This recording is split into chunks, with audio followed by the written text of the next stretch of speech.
Trigger warning, the language is going to be somewhat direct. But I can't avoid it. Did you know that the reason Hamas lost its battle with Israel and the Islamic Republic of Iran seems to be going the same way is because gays were participating in the Free Palestine marches? It's all because Allah was angry with the fact that the Free Palestine organisers weren't busy throwing the Gays for Palestine lot off London Bridge or wherever.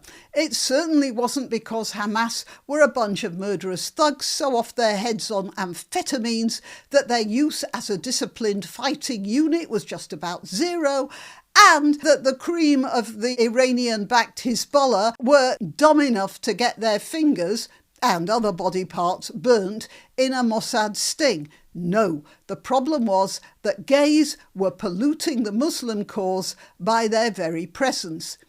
And if you don't believe me, listen to this chap here, characterised as a scholar, although I have my own way of describing him. But there's going to be sins in process. You'll be sitting next to a guy who's going to go and penetrate and sodomize another guy tonight. And you're going to expect Allah to give you victory. Did you notice that pause after he said the word sodomize? Now, I think some of you who know something about body language might have noticed how he stopped there and ran the scenario through in his imagination. He was living the experience, wasn't he? I'll play that again for those of you who might have missed it first time. But there's going to be sins in process. You'll be sitting next to a guy who's going to go and penetrate and sodomize another guy tonight. And you're going to expect Allah to give you victory because you're standing next to a guy who's going to literally insert his genitals into another man's back passage. I have to remind you that according to Islam, a man inserting his genitals into a woman's back passage is perfectly fine, as is inserting his genitals into, a goat. But for some reason, this fellow has a problem when talking about other men.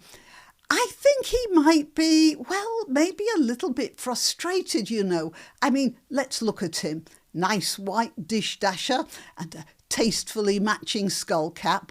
But what's this I see? Black socks and yellow trainers. Listen, mate, however much leg you show, you're never going to pull a gay man if you kick yourself out in such a hideous fashion faux pas. Oh, and by the way, happy Ramadan.